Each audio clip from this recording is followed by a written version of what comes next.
Hello, everybody. It is Skip Clark, and I am live from the Inner Harbor Media Studios at the beautiful Syracuse Inner Harbor, overlooking the harbor, of course, on a beautiful day, start to a Sunday. And you know what? With me today, you may see him. I know he does a segment on CNY Central, but Sergeant Tom Blake is with me. You not only a police officer, but you handle the media side of it. Plus, you do the medical side of it. Plus, there's so much that you do. How are you? Skip, great. I hope you're well. It's great to be here with you finally after all this time. I know we've been, the truth to the matter is we've been going back and forth with text and emails, and I've been trying to get you in and get you on because there's a lot of important things we talk about. But the moment we met, all of a sudden it just opened up a whole new door that we knew a lot of people in common. And I hope if you're watching this, that you would do this as well, that when you see a police officer, which was the case with me with Tom, he was online, grabbing a sandwich, working his day, the day shift, whatever that is, pulled up, got in line. He was ahead of me. And I said, no, sir, I'm going to buy you your lunch. And I want to say thank you for doing what you're doing. And then we started that conversation, and, now here we are. So you were very persistent. You would not take no for an answer. No, absolutely. Well, what you do is, being on the streets every day. And we all know how the world is changing. It's so very dangerous. And I wouldn't be able to do a lot of what I do here with the radio stations if it wasn't for individuals like you, whether it's the city, county, town, the police officers all deserve just a nice round of applause, a lot of credit for what you do. So I appreciate this. But we do want to talk about SPD a little bit, recruitment, and we'll talk about you just a bit. Can you walk me through your journey? You became a sergeant, but tell me about that journey. How did you start? When did you start? And now being sergeant? Sure. Well, I started at a very young age. So growing up, my stepfather was a police officer out in the Mohawk Valley area. And so it's something that I kind of always had in the back of my mind as I growing up. I got very interested in the medical part as well. Like first responders as a whole was always intriguing to me, but specifically I really liked the medical stuff. So I became an EMT. And then after becoming an EMT, I decided maybe I wanted to follow in my stepfather's footsteps and become a police officer. So to do that, I ended up joining the Air Force, and the only job they had open at the time was military police or security forces. So I went through that route and did that. And then, when I got done, I kind of gave up the idea of being a nurse. I'm like, you know what? I can do this instead. Let me go be a cop. So I ended up becoming a trooper in the wonderful state of South Carolina. Really? I had no idea. You never told me that. Yeah, I was a trooper for. How long were you? Yeah, how long? A little over 3 years. Okay. I was stationed in York County, which if anybody's been down to Charlotte and drove south, you drive right into York County, South Carolina, right there at near the Carowinds Amusement Park. Now, where are you from, though? Are you from here? I am from a small town way up on the northern border, Malone, New York. Okay. Well, that's a little bit of a drive. It's way up there. Yeah. You probably haven't heard of it unless you watch that documentary about the either you watch a documentary about the prison break there out of Denimora, or you were a lover of Glacier hot dogs. Those are the two claims of fame that one's Malone good has and one's offer. bad. I'm not sure which one's which. Yeah, I know exactly. But being a trooper, how did all that come about? I mean, because you're from Malone and now you're like south. Right. How did I get down to South Carolina? Exactly. So my ex at the time, she was moving to Research Triangle Park, and so I went down ahead of time, knowing that she was going to move down there, and I got a job, started applying for police jobs, and South Carolina was the first place to hire me. And right about the time that I was getting off FTO, my ex had taken a teaching job at SU and decided she was no longer moving south. So lo and behold, I came up here and started looking for jobs very quickly. And fortunately for me, Syracuse Police Department became my new home. And I've been there now for about 16 years. That's pretty, wow, 16. So for 20 and out? I know. We'll talk about that in a little bit because I want to talk about recruitment. Yes, I love SPD. So you do. Yeah, I know. And you got your chief, I mean, the best I've ever seen. So I have a lot of admiration for Chief Cecil.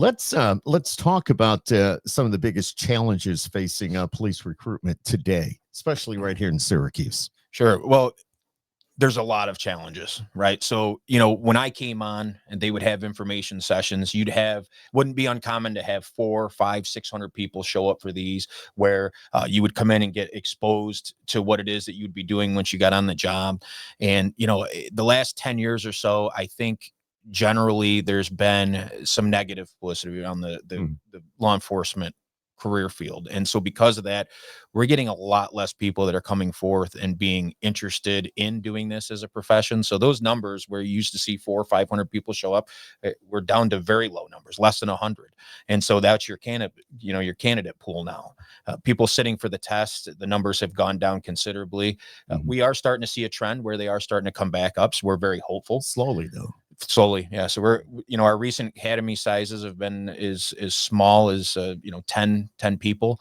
This one that we have in right now, I believe there's 22 people currently in the police academy. I was with them this morning, training them on first aid and medical topics, and so that's encouraging to see those numbers start to come back the other way. It is. What is, for example, you were out there this morning. Like, what is the age? How does that vary? Or you get some that are like 19, 20, and others that have decided, I'm done with this career and I want to be a police officer. Yeah, it's interesting you mentioned that. So I went around the room today and talked with the recruits that are in the academy, and the youngest one in the academy is 20 and a half. So 20 and a half. So when he graduates the police academy, he won't be old enough to take on a beer at that point. And then there's somebody in the class that's in his 40s. As well. Yeah. So he's going to be a member of the police force out at the airport, but he's in his 40s and he's done a career change. So interesting group. It's an eclectic group with an age range spanning over 20 years. So how has the Syracuse Police adapted to their approach to attracting younger and more diverse candidates? So I think you have to kind of get a multifaceted approach. We realized that we weren't getting the same number of candidates, and yet the need for police officers was rising, because along with the need to get new cops, it was compounded with the fact that officers were retiring. And for the first time in a long time, we saw officers with a few years on that were leaving to do other jobs. We've had somebody leave to go do landscaping. We've had somebody leave to go do automobile repair. We have another one that went into auto sales. So people were leaving for reasons that you just didn't see prior to 5 years ago. Traditionally, when somebody got into law enforcement, they were in there for at the very least 20 years. Yeah, and the same thing with fire. I mean, my brother was with the fire department in the city for he retired a little over 20 years.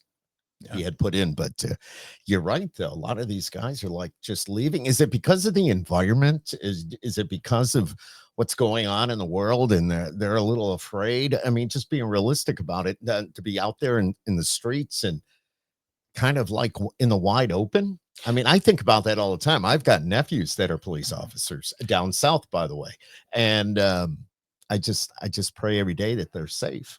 Oh, no doubt. I think there's additional challenges that you didn't face even 10 years ago. You're dealing with a completely different dynamic. I would say now that the path to the right answer on how to handle any particular call is as narrow as it has ever been.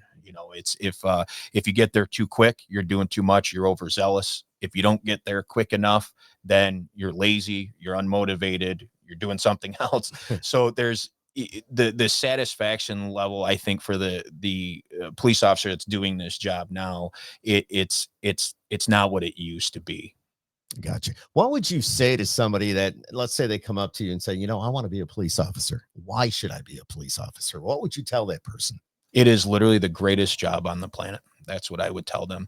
I don't know anywhere else where you can go and get exposed to so many different things. Take, for example, my career path. I used to be a trooper, which I thought was great. Yep. I had never done the traditional style of policing. So I came here and I had to learn a whole new way of doing things. But I have never been at a job where I can get exposed to so many things. Throughout my career, I've worked as a medic. I have worked in schools with the kids. I've worked community events. I'm currently working, in addition to my patrol duties, I'm working in public relations. I've done, for a short period of time, did investigations. I've done pretty much everything that there is to do. And no two things are the same. And really, rarely are any 2 days the same. coming from different lines of work, the other work to me was monotonous, doing the same task over and over again, just never appealed to me. In law enforcement, you have the opportunity to do so many different Every day things. is different. 100%. Every call is different. Every interaction is different. And really, I found a great home in this new role that I took on in public relations. It really gives me the opportunity to go out there and engage people in conversations, and maybe not necessarily change their mindset on how law enforcement is, but give them something to at least think about, something to take with them and go, you know what, that guy's all right. And people that I interact with that are looking for something new, maybe they work in an office and they're just unsatisfied with their role, I tell them, visit our website, come see what we have to offer, come out to Citizens Academy and check that out. Request to do a ride-along. I was just going to ask you still do the ride-alongs. We do. Yep. Yeah. Officer Jackson handles the ride-alongs, and I would encourage anybody that's interested in doing it to reach out. You should. Let me know. Let me know. Are you on the road at all, or yeah? No, I'm still assigned a day shift patrol. I work 6 in the morning till 4 at night. In addition to many of the other things, Blake and Clark Road Patrol. That would be awesome. I think there wouldn't be any crime within a 6 mile radius. I'd be asleep on the passenger side. Tom, I thought you said this is going to be interesting. No, it's funny you say that. My son Carter, he went to school he wanted to be a robotics engineer. Oh, very cool. But he wanted to go out to like RIT, he wanted to go. So I'm thinking, oh boy, that's like $30,000 a semester. Good luck. Yeah. And so he was headed on that path, and he goes, Dad, can I do a ride along with you? And I'm like, sure, son, if you want to. I'm like, come on out. At the time I was assigned to Midnights, and I think we were in the car about 20 minutes, and an armed robbery went out. In fact, steps from where we are now, right over on Genesee Street. And the suspects took off running. And I told Carter, I said, we're up on the north side. I said, if we cut across Van Rensselaer, I said, we're going to run right into that suspect. Sure enough, we pull up, get the guy, get him on the ground, get him in custody. Successful arrest on a robbery that just went out. My son was enthralled. He dropped the idea of going to robotics engineering. He's like, I want to be a cop.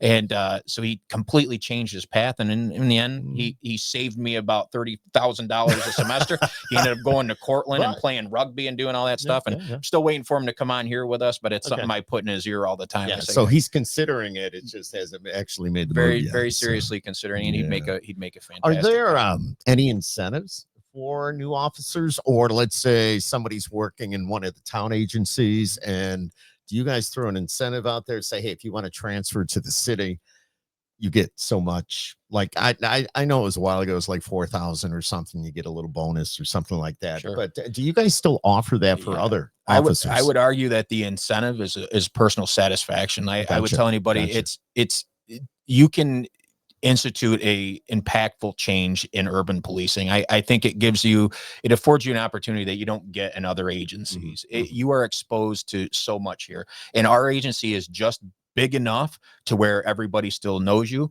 but it's also not so small that you don't get the opportunity to explore other areas of interest. So there is that. Now, that said, if you are a law enforcement officer in the central New York area and you're interested in coming to us, yes, we have a very attractive lateral program incentive in place. It's as last checked, it was about $20,000 for coming over to us.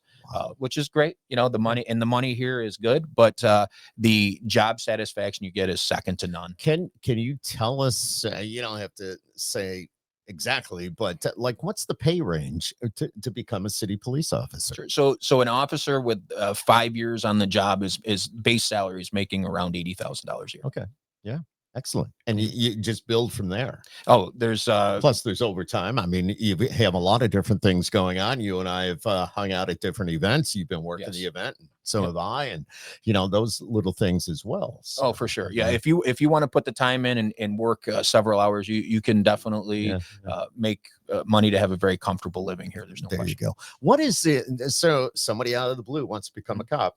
What is the procedure? What does he do first? And then how does all that? That's a great question. First, internalize it. Make sure this is what you want to do. Okay. Make sure that you've thought about the good, the bad, the indifferent. Once you've done that, I would say you probably do a ride along, talk to a couple of police officers who've been on for a little while, explore all the agencies and see which one's going to be a best fit for your personality. After you do that, go to ongov.net, click on exam information, sign up for the exam notifications. They offer them about twice a year. Okay.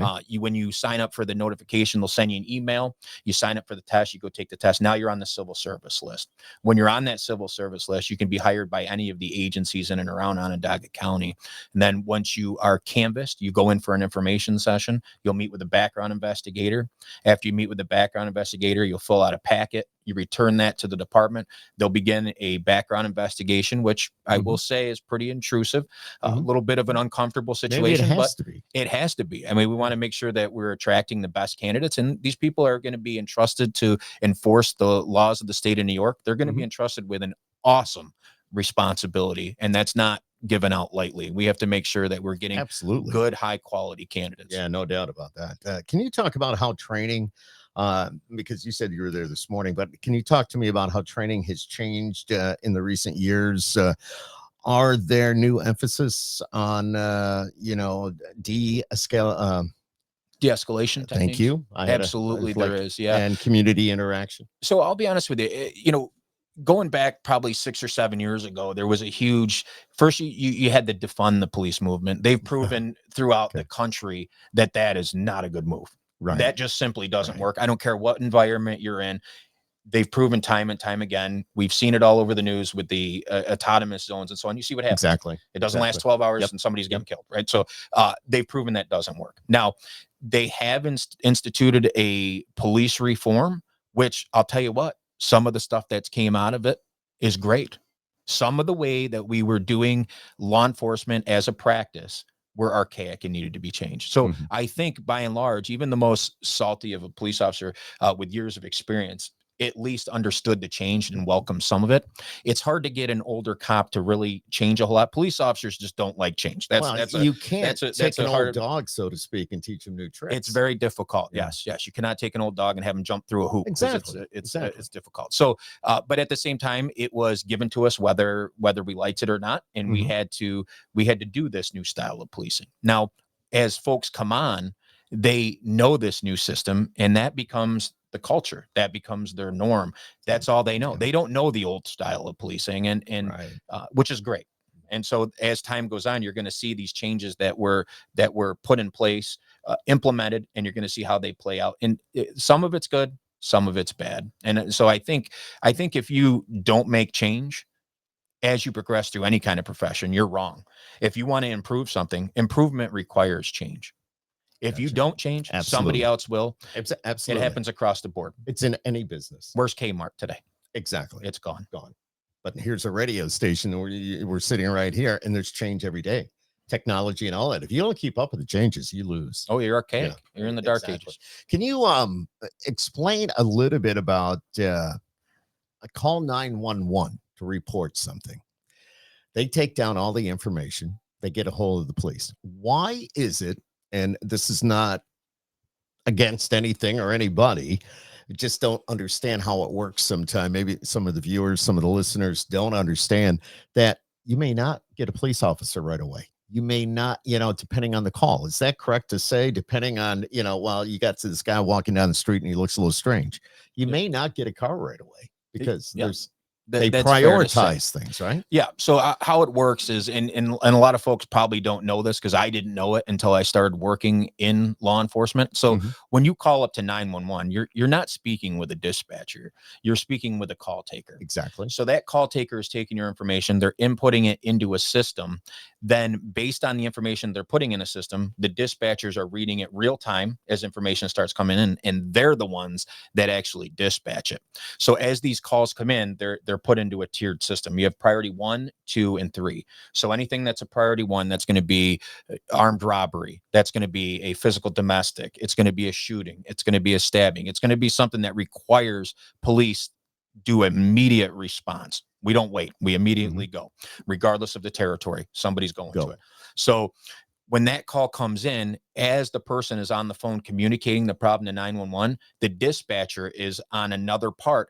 They are dispatching that over the air, and they're getting that information real time. So what that does, it's not a call taker taking a bunch of information and transferring it to somebody else. It's a completely efficient system. You're bringing in something and you're immediately putting it out through the means of another person. So it's great, because as soon as that call comes in, it'll pop as a priority 1. Say it's a shooting, the dispatcher is putting out, requesting units, given the address, given the information almost as it's popping up on the screen. Call taker is entering that information, dispatcher's putting it out. Somebody's on the way and you're still on the phone. That's it. You might not even be finished telling them, and we're pretty close to getting there. Yeah, could be pulling up. Then you have other levels. So that's a priority 1 call. Yes. A priority 2 call might be if you had a burglary at the house. Maybe you've been in and you realize that there's nobody there, but you were burglarized.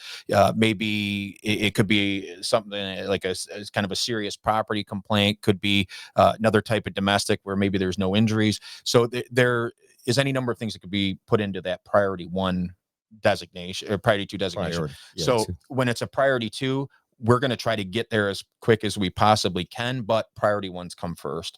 So that might be, you might be up to an hour wait, maybe something like that to get an officer. And then the tertiary one, priority 3s, those are everything else. That's there's somebody acting suspiciously. There's something in the road. There is my neighbor's dog is barking. These are all things that will come into us that they will get them when we can, but those calls are probably going to suffer. Well, I'm glad you explained that. I knew a lot of that already, but a lot of our viewers, everybody wants like gratification instantly. They want it all. Like, where's the officer? I called 20 minutes ago and there's nobody here. Well, that explains it.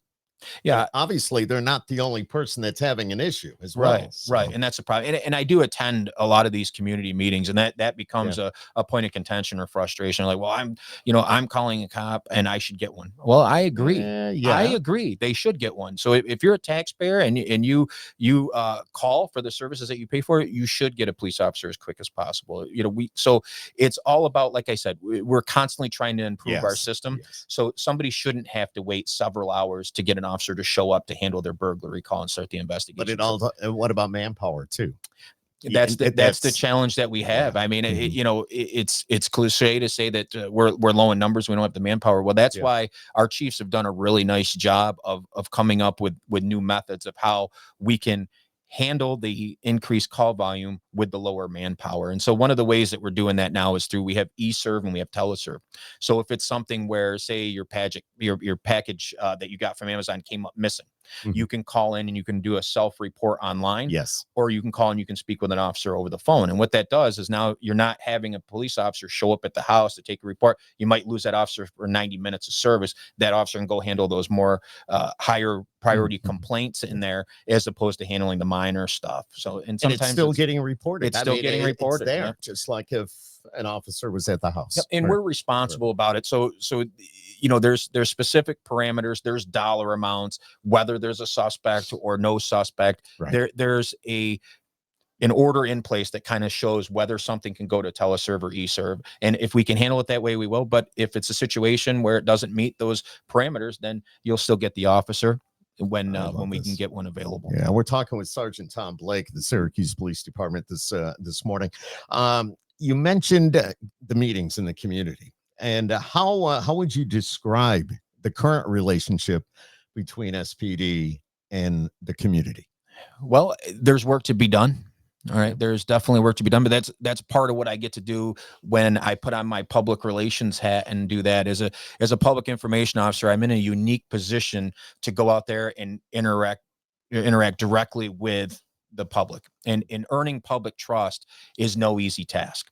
When I do trainings for media with both police officers and with people from the community, when they come in, I talk about this and how we refer to stories, for example, as green dot stories and red dot stories. So green dot's like a feel good story. That is, we might have Shop with a Cop event, or we might, we're highlighting great work that's being done by police officers that you just don't see a lot. So these are green dot stories, and we need to try to emphasize more of those, because these are the stories that are untold, Skip. Everybody can go to YouTube and find thousands of examples of the minority situations where cops do something wrong. There's a misstep. We're humans. Cops are going to make mistakes. Most of the time it's not done intentionally, but these are the ones that run over and over and over again. The 10, 15, 20 seconds of video clips with a narrative that's slightly twisted so that somebody can get more clicks or whatever. This is what gets put out there a lot of times. There's not a lot of emphasis on those stories where an officer stops in the rain to help somebody change a tire on their car. You never hear about that. You don't hear about that. But it happens all the time. All the time. This work is being done helping us constantly. Absolutely. Yeah. And so part of my job is to get that out there too. So unfortunately, it's an uphill battle because you can have 20 of these, what we call green dot stories. These are great, shows the public the great work that's being done by our officers. But the first time that a red dot story comes in or something bad happens, it's so hard to overcome. It takes so much work to rebuild that trust. And we're public servants. We're accountable, maybe not to somebody's feelings, but we're accountable to be responsible for our actions and to hold ourselves to a higher standard, regardless of the conduct that's directed towards us. I will say one thing, however, I do work in the media, but the media is part of the problem as well at times. And they're only showing, if we were to watch the news, I mean, I watch you every Sunday morning on Channel 3, and it's cool because I get to hear what's going on. But, when you watch the news at night, all it shows maybe a police officer with somebody's leg on somebody's neck and do it, but they don't understand, that's all they're showing. And there's a lot more that's behind that you don't see. And there's a reason for that. Yeah. So I'm not saying everything is perfect. I get that. Right. But, No. So the other side of the coin is that piece right there, the media relations. You have to. And this is something I preach all the time internally to our members. You have to have a good relationship with the local news media. You have to. And I give an example when I'm doing these trainings. I'll show a Jackson Pollock painting, and I'll tell everybody to look at it, and I'll say, what does everybody think of this? And I give them the opportunity to examine it, and I want their honest feedback. What do you think of this painting? And I have all sorts of answers that come back from this on what they think about it. Right? Sure. And I talk about this is truth. This is, and sometimes truth is elusive. And I use this as an example. So the painting that I use is, I believe it's called, I think it's called November 5th, 1948. It's a painting by Jackson Pollock. It's sold for $140 million. Now, to me, when I ask people their opinions, there's a kaleidoscope of answers. But I tell everybody it looks like a placemat at McDonald's after my kids are done eating a Happy Meal. I mean, there's red everywhere, yellow, brown. It just looks like a mess. But somebody loved it so much they paid $140 million for it. And so why I use that is because to that person, this thing was the most beautiful thing in the world. To somebody else, it just looks like trash. And so because there's a wide range in those truths or beliefs, as they say, beauty is in the eyes of the beholder. You can have two very same scenarios with a completely different narrative. There's a lot of subjectivity in headlines. And so if you don't have a good relationship, if you're not working with your news media, if you're not understanding of their needs, what they want, if you're not cooperative with them, they're not going to go to you as the subject matter expert anymore. They're going to go to somebody else that may be much less credible. So it's very, very important that you get along with them. And based upon your relationship with them, it could grossly change the public opinion or outlook on your department. So, and to go to the point that you said, Skip, when you have somebody on the ground and you're trying to get them into custody, it never looks good. When you're showing that, it's terrible. Exactly. If I went into a supermarket and had to watch a cow be slaughtered in order for me to buy my hamburger, I probably would never touch it again. There are things that people just don't want to see. And the reality is, to overcome force, you have to use at least two people to exhibit the same amount of force, or you have to use a force higher than what the person is using against you. It's common sense. The point of the matter is that, or the fact here, and this is a fact, is that if somebody doesn't want to go into handcuffs, it is inherently difficult to get them to go into handcuffs. So the methods that we have to use, the arm bars, the pinning to static positions, the forcing the hands behind the back, the deployment of a taser or application of a pepper spray, a chemical agent, it doesn't look good. It looks terrible. As a cop between law enforcement, state police, and city policing, I have over 20 years of law enforcement experience. I watch these videos. That's part of my job, is to go back through as a sergeant and I review use of forces. I look at it, and to this day, I'm like, it's not pretty. It doesn't look good. Right. But Right. force, we base it on whether it's reasonable and necessary. And I can tell you, in my years as a sergeant and doing these and watching the use of forces that occur, I can tell you that the vast majority, almost all of them, have met that standard of being reasonable and necessary and within the law. Excellent. Excellent. What about, with all this that's going on, what about mental health?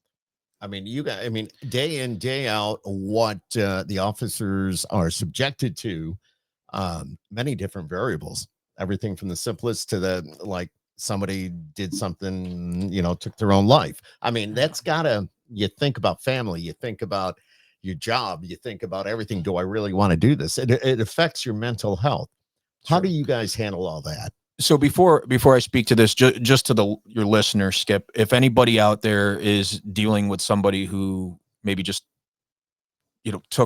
somebody knows somebody just took their life, maybe they had a family member suffering with chronic depression, I can tell you, we know and understand what that's like, and we sympathize with anybody that is either lost somebody to suicide or was going through it. It's no secret that law enforcement members and military members have some of the highest rates of suicide through any profession. Yeah, it's no doubt. I will say that, at least with our agency, we have done a lot. We have a wellness program that's in place. We have a doctor that's on staff where we can reach out if we're having these issues. They have really put a lot of things into place. And so I think we're doing a good job. I think there's always room for improvement on that, but the emotional responsibility or the emotional, I guess, sacrifice that you make, it's a real thing, and you have to find an outlet. I tell everybody who comes through the police academy, it's one of the first things. I'm like, doing 20 years of law enforcement, if you don't find a healthy outlet, here's the results. Here's what's likely to happen. We have one of the highest divorce rates. We have one of the highest alcohol abuse rates. And there's a reason for that. You have to find a healthy coping mechanism. Been there. Skip, nobody calls to say, hey, just wanted to let you know you're doing a great job today. People call because somebody hurt a child. Somebody got beat by a loved one or spouse. Somebody had something taken from them.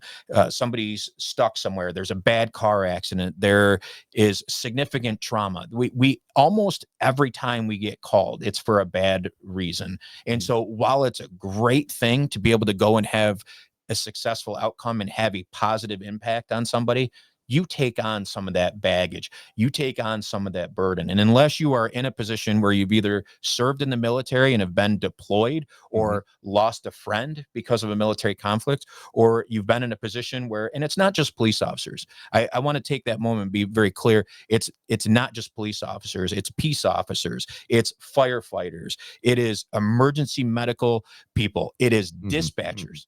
Can you imagine? So I tell my cops all the time that, you have to worry about you have to worry about your partner. These dispatchers that are doing this job, not only are they worried about everybody that's logged in and currently handling calls, they are worried about what happens with you. They are worried about stuff that they have absolutely no control over whatsoever. They take calls and maybe it's an officer involved, right? Maybe somebody took a shot at a police officer. It's happened multiple times. It wasn't all that long ago we witnessed. Exactly. Broke everybody's heart. Just everything that happened. Imagine being on the other side of it, where you're listening to this call go out and you're helpless because you're trying to communicate and coordinate event over the radio, but there's nothing you can do.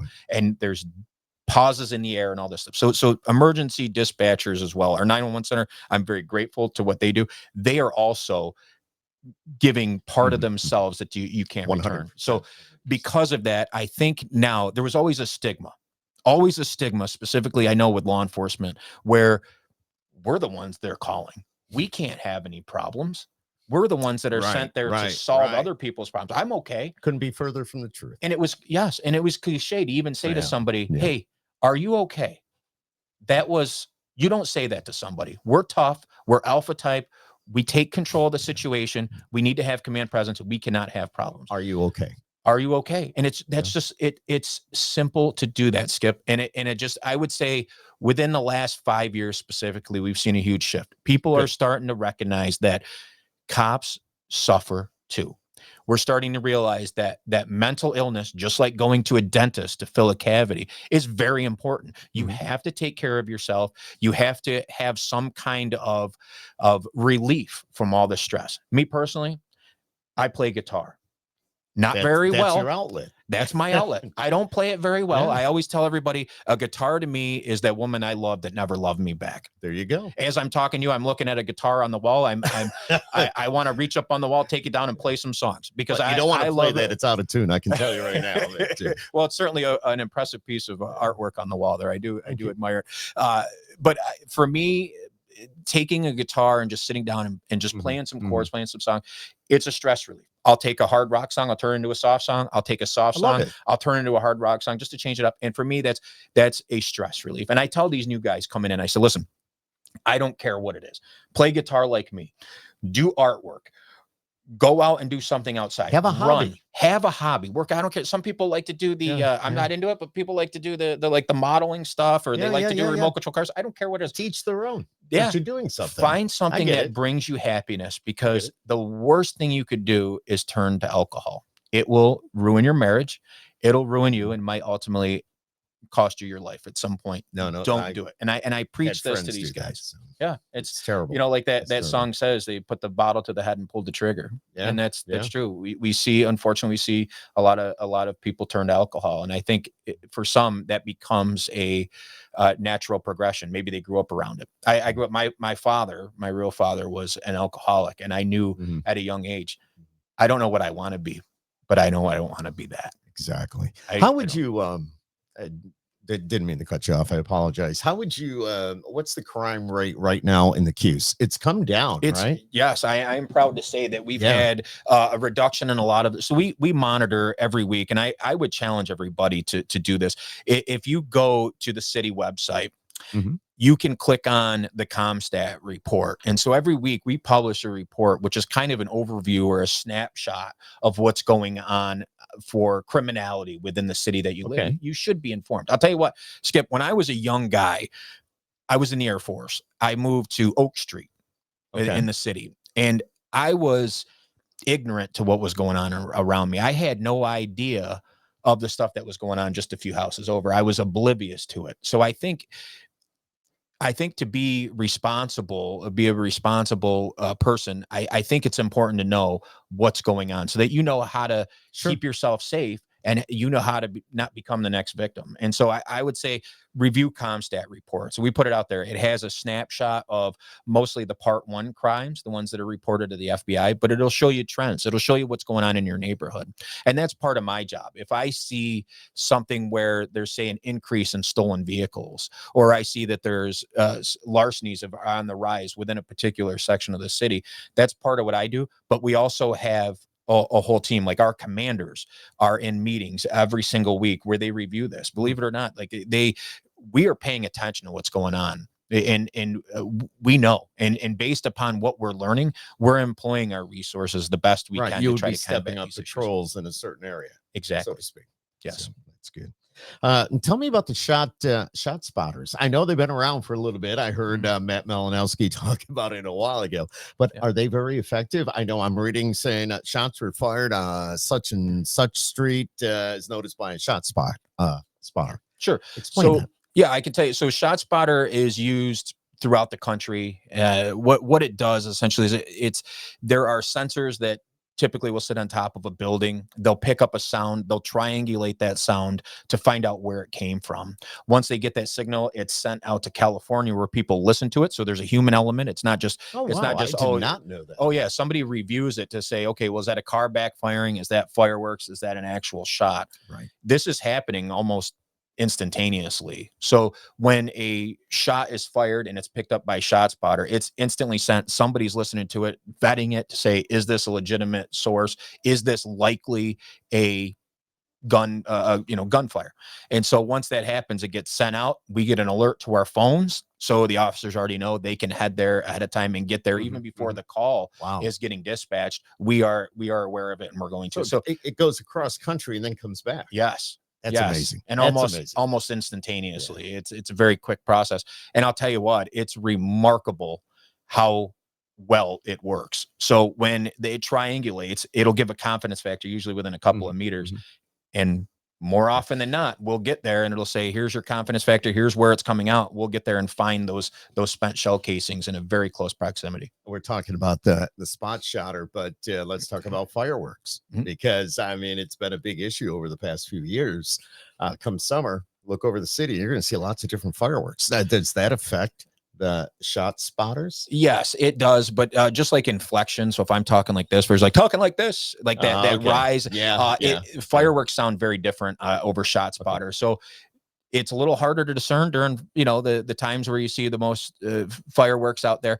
But fireworks are a problem. There's no question about it. I'd be lying if I said they weren't. It is one of the most commonly reported. I would say fireworks and ATVs are probably the and two. Motorbikes, right? Yes. Because I've been going over Geddes Street, going over, down through Geddes area, and all of a sudden, a couple of bikes go flying past me. Yes. Unfortunately, we see that quite a bit. And those are two, as far as quality of life concerns go, those are two of the biggest ones. And so fireworks still remain a problem. We do put out fireworks details. So if you are caught lighting off fireworks in the street, you will be arrested. There's no question about it. We find you, you will be arrested for it. So we do have these events come up. It still remains a problem. It's still commonly reported, and we have task force to go out there and deal with it. Gotcha. We've been talking with Sergeant Tom Blake. A lot of great information this morning. And is there anything else you'd like to add? Well, first and foremost, I'm really happy to be here. I really appreciate this opportunity. It's certainly very nice to sit down with you. And yes, what I would like to say is that we are seeing numbers increase with recruiting. We are getting those numbers back up to where we like them, but we still have some vacancies available. If it's something that you're thinking about at all, I would challenge you to reach out to one of our recruiters and speak with them about what we could offer you and what you could offer us. And it doesn't matter what your background is. People automatically think, well, geez, I need to have a degree in criminal justice. That's not true. Do you know that, Skip, we have people that have a GED and we have people that have a PhD. It is a huge range. And I believe truly that everybody offers value and everybody offers a different perspective. I love that. And absolutely. Yes, and we need you. I don't care if you're an auto mechanic. I don't care if you worked at a library. There's somebody in this academy right now that she was telling me today. She is a scientist. She worked in the field of healthcare science, and now she is becoming a police officer. I just think that is super cool. We have people that are, and which is great. So I don't know anywhere else, any other profession where you see people come from other professions who are just unsatisfied to become law enforcement officers. And I'll tell you, it's great because I've got friends now that are professional roofers. So you know what? If I need a roof done, guess who I'm calling? I got guys that have done HVAC. I got mechanics. So you develop these relationships, and, awesome. And everybody has something else to offer. And I think throughout history, at no point do we have a more eclectic, diverse group of people. I mean, we have people that haven't been in this country very long. They're first generation. I mean, how unique is that to come in and very unique. Yeah. And now you're exposed to different cultures, different backgrounds. And it just really, I'll tell you, some of the best friends that I've met through being a law enforcement member. And it's been super cool. So if it's, if your listeners are listening to this and they think, I've been kind of toying with the idea of maybe becoming a police officer or checking it out, I can assure you, hand to God, it is the best profession in the world. It is. And they say if you love what you do, you never work a day in your life. And I won't say that there aren't some bad days, but I can tell you that the good days really outweigh the bad ones. That's awesome. And to have that experience, where you can go in, I recall a few times in my life throughout this journey where I know that I've made a difference when somebody comes back years later and thanks you for what you saw as just a regular call. I had somebody approach my mom, somebody who she suffered with severe substance abuse. She went and got clean. She got a great job. She ran into my mother, and when they were just happening to be talking, my mother was working fast food at the time, and they just be happy to talk. And she goes, oh my God. She goes, I know your son. And she explained that call. That was just another call for me. But how that call was handled it was life-changing for her. And for her to go tell my mom and then have my mom come back to me, I felt a sense of pride with that. I felt like Absolutely. this is why I joined, Absolutely. right? So it's not people like, oh, I get to drive fast, or I get to do all this stuff.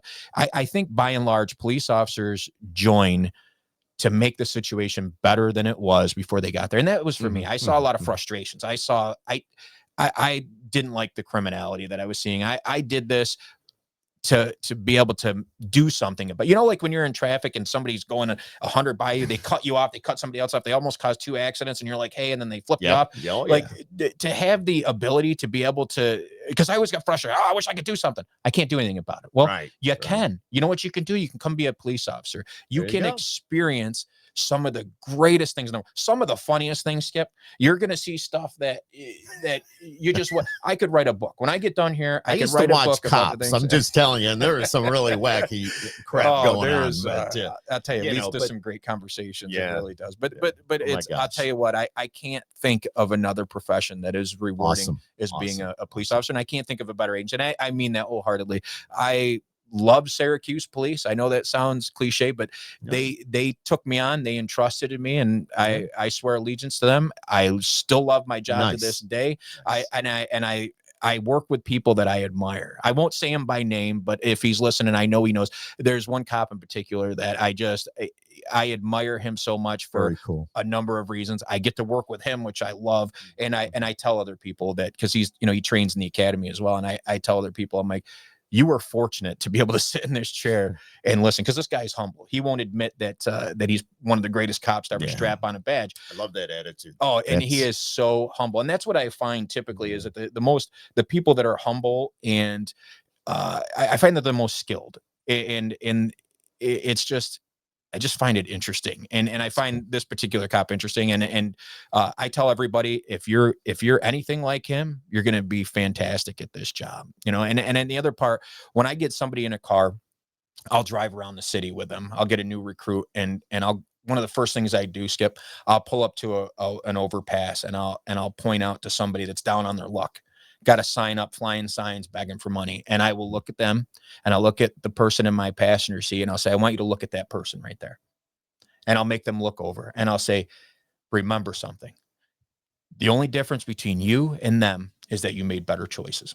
And that's it. You are no better than that person, and you have the ability to step into somebody's life like that. You can't help everybody, Skip. You can't help everybody, but you should try to. You try. Absolutely. And this job gives you the ability to do that. Quickly before we say goodbye, what is the you're getting more and more female officers. Yes. And I've noticed more black officers. I've noticed you mentioned a wide variety. Is that so? What is the ratio? For example, like female to male. Yeah, you're correct. So there was a big push. We do really try to push hard to get minority candidates, because that's what the public wants. The public wants a police force that mirrors the demographics of the area, and that's simple. And it does. I get it, and I don't, but that's what the public wants. And so our department has been very, very diligent in trying to attract diversity, trying to get candidates that we didn't have, and sometimes it's just people aren't interested in certain things. You don't see, unfortunately, you don't see a lot of men being hairdressers, for example, right? So it's sometimes, like, a lot of times traditionally, a lot of women weren't interested in law enforcement, but now I think, like, the culture's changed a lot, and women, some of the best police officers we have are women police officers who I admire and I look up to. And the fact, I don't like to make generalizations, but the fact is, women are generally more patient with people. They're more empathetic. They work very well in most applications, and we'll take as many as we can get. And you're right. And in recent time, like, we are really pushing hard. So if you're thinking about it, like, and we've highlighted some stories recently where people have come from impoverished areas, poor areas, and they grew up in undesirable parts of the city. And maybe before, they were afraid of becoming a cop, or maybe they felt like they wouldn't be embraced by that same community if they came over. And some of these cops, it's true, when they get on the road, they kind of get a little backlash from the people. But you know what? That is another opportunity for them to change. Sometimes all it is, Skip, is it's a perception. It's information. It is education. And when they get exposed to this, then other kids say, you know what? I don't want to be like this guy over here I want to do that. has a flashy car, but probably going to prison, may lose their life. I want to be like this guy. I want to be like the guy who went against the odds, who went against popular opinion and became a police officer. I want to be this person. So that's who we should be going after. We should be going after people that live in the city, that are willing to step up and represent their community in a different way, and just impact some real change. So quickly, ongov.net. Yes. .net, right? Yeah, ongov.net, where they can find all the information about the SPD. Yeah. So so we have so we also have joinspd.org. So you can go to either one. So if you go to the website for the county, it'll bring you to the exam information. Gotcha. It'll tell you like the police salary and stuff like that. But you can go to our website, just type in join SPD, hit enter, it'll bring you right to the website. It'll tell you it'll tell you our hours. It'll tell you, we have a great schedule, Skip. We just went to this new schedule.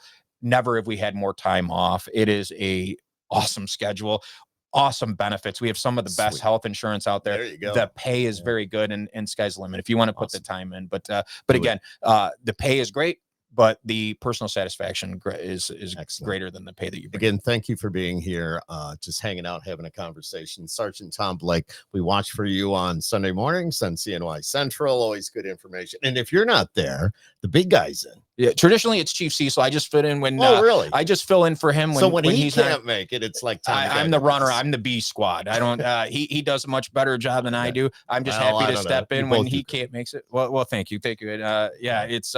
I'm happy to do it. I'm very thankful that you brought me on today. And if you ever need me to come in again, I'm more than happy to make a reappearance. So you know what? You're right. No, I don't. Yes, I do. Yes, I do. I would never take that from you or any officer for what you do. Well, I tried to tell you, you wouldn't take no for an answer. But at some point, I'm gonna do just that. Return the favor. Sergeant Tom Blake. And if you're the least bit interested, at least check it out. Go to ongov.net or Google type join SPD. There you go. Click on the link and it'll bring you right to it. In fact, from our website, you can drop in a request to speak with a recruiter. They'll get a hold of you. Or again, I'm out there. I'm around. Contact me. I'll be happy to tell you all about everything that SPD has to offer you. Run a stop sign. You might meet Tom. There you go. That's a quick way to do it. And you don't have to schedule. Just kidding. Just kidding. Thanks for joining us, Sergeant Tom Blake. Thank you for being here today. Skip, thank you so much. I appreciate it.